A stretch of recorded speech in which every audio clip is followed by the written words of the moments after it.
If you are anything like me, then at some point in your life or even today, you felt the emotional stress of feeling like you're not good enough. And saying I'm not good enough is probably one of the biggest put downs that you could ever tell yourself. And it's probably a good indication that you have depression, or at least it has contributed a lot to many people's depressing mood. And the real danger of this thought is it gives you a poor self-image, which only leaves you to have a really low self-esteem. And living a life with a low self-esteem can be a very painful thing to do. It might make you feel disappointed in who you are, leaving you feeling like a loser, a nobody, or a failure. Do any of those sound familiar? What kinds of things have you told yourself in your life that make you feel like you're not good enough?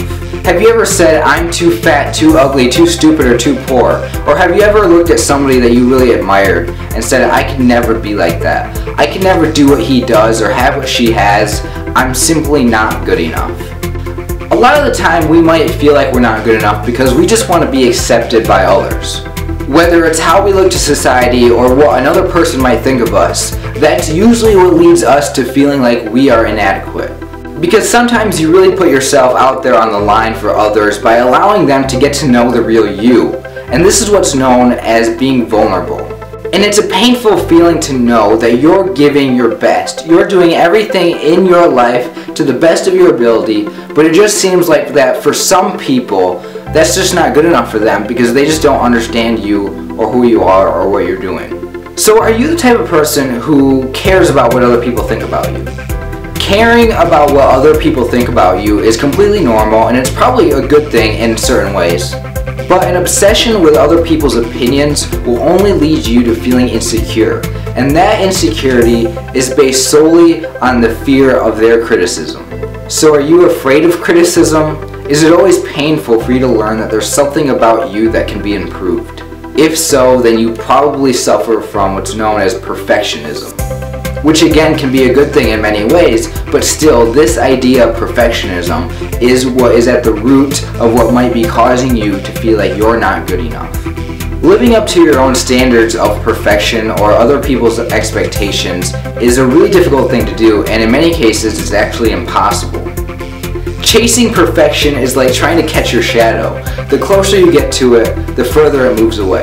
There's always more that you can do. There's always another way for you to improve. And for this reason, you will always fall short of perfection.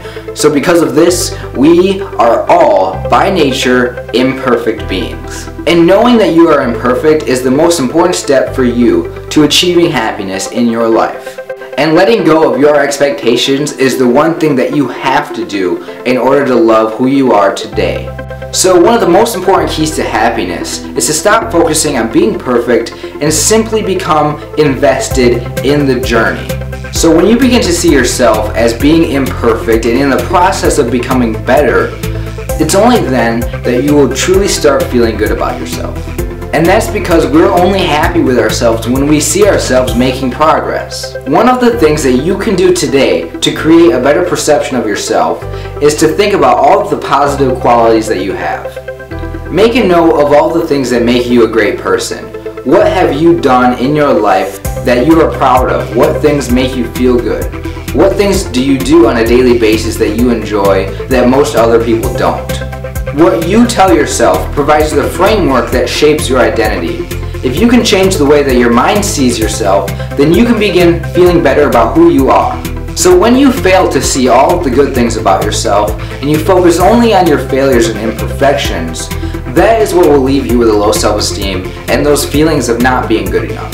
What I have attempted to do so far is to get you to understand that right now, you are as good as you can be, so it's best if you can just accept that. But if reshaping the way that you see yourself still isn't bringing you the results that you want, then the only thing left is to become better in all of the areas that you want to improve in. For some, that's the only thing that can truly bring fulfillment in their life. So basically, how bad do you truly want to get better? And if you want it that bad, then you're just going to have to work harder and to be able to discipline yourself to get there. But as you make progress towards your goals, it is still necessary to be aware of how you perceive yourself.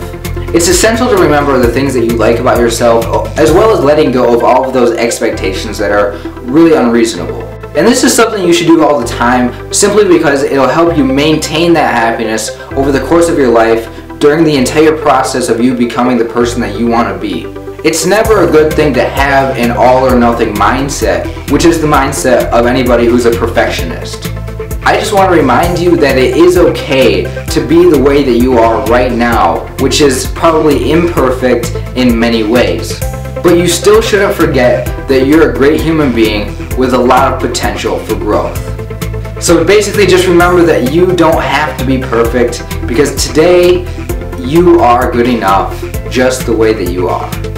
Thank you for watching. My name is Kenneth Stahl. I'm seeking to help you live a better life by talking about these topics related to personal development and positive thinking. So if you want to watch more of my videos, be sure to subscribe to this YouTube channel and follow me on my social media pages like Facebook and Twitter. The links to those are in the description of this video. But that's it for now, so hopefully that you share this with all of your friends and followers so they can feel good about themselves too. And with that being said, that's it. I'll see you in my next video.